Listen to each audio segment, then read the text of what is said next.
Hey guys, so today I have a DIY sewing project for you, and I don't think I've ever done a sewing project before on my channel, and that is because I'm actually not that good at sewing. I'm a total beginner, but that's okay, practice makes perfect, and yeah, you learn the more you do it. So I recently made this cute little tote bag. I need so many tote bags. I haul around stuff all the time. I'm going back and forth between my home, my parents' home, my boyfriend's home, and this thing is so big. It can fit my laptop and my tripod, all my cameras and books and everything. It's pretty sturdy as well, so it can handle a lot of weight. So I'm going to show you how to make one yourself today. I actually found a tutorial over on pishulovelydesigns.com. Totally all the credit goes to her for this amazing tutorial, because she made me able to do this, which is quite an achievement. So I will link to the original tutorial down below on that website, and there's kind of photos and just instructions. I have to admit I was a little bit confused with just the photos, since I am a total beginner at sewing, so it may be nice to have a video walkthrough as well. So I'm gonna try and provide that today. I used this mushroom fabric that I got at the market. It's a pretty heavyweight fabric, and then on the inside it is lined with just red. I believe it's all cotton or something synthetic. I have to admit I'm not exactly sure what fabric it is. That's what I used, so let's get started. I actually didn't follow this tutorial step by step. I left out a few steps to make it even simpler, but if you want to go all the way, then again, go check out that website. I will have a link in the description box. First of all, you will need to cut your fabrics. Of your main fabric, which for me is the mushroom one, you will need 2 squares of 19 inches by 21 inches. And you will also need 2 squares of 2 inches wide and 21 inches long, and those are going to make your straps. So you will need the same of the lining material, so 2 squares of 19 by 21 inches, 2 squares of 2 by 21 inches, or little flaps to make the inside of your straps, and then 2 rectangles, I keep saying squares, they're not squares, 2 rectangles of 9.5 by 21 inches.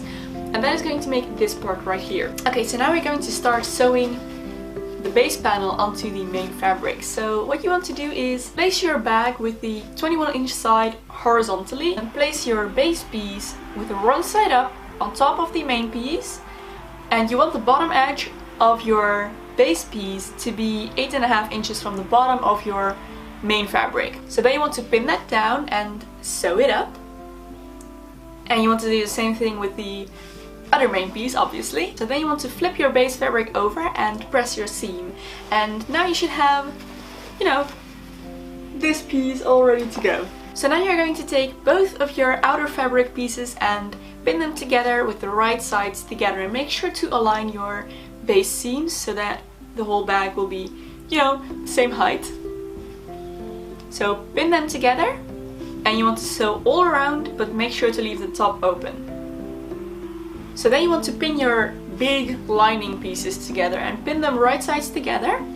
And now also sew around, but make sure to leave the top open and leave a little space at the bottom of your fabric. We are going to use this little opening to flip the bag inside out later, so it's really important to not forget this. Okay, so now we are going to make the sides of the bag. So this box pleat right here. So what you want to do is pull your fabric so that the side and bottom seam align, like that, so that you get a little triangle, and then measure 3.5 inches down.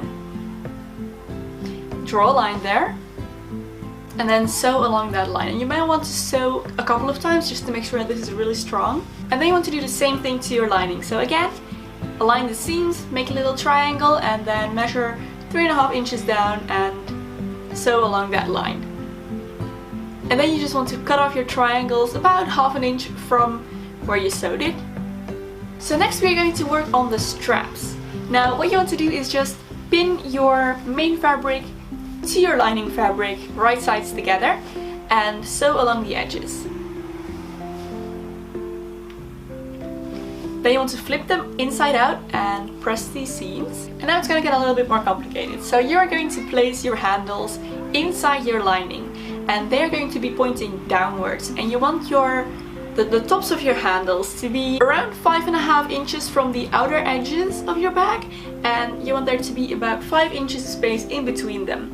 So do that on both sides of your lining so that you have both handles ready, and then you are going to place your outer fabric into the lining fabric. So make sure everything aligns, push well into the corners, make sure everything is where it's supposed to be, and then pin along the top. Oh, and make absolutely sure that the seams align of the inner fabric and the outer fabric. So then you just want to sew along the top and make sure to go over the parts where the handles are a few times. I believe I went over 4 or 5 times because the handles are going to be carrying all the weight, so you want these seams to be really strong. So now is when the little hole comes in handy that is inside your lining fabric, because we are going to flip this bag inside out.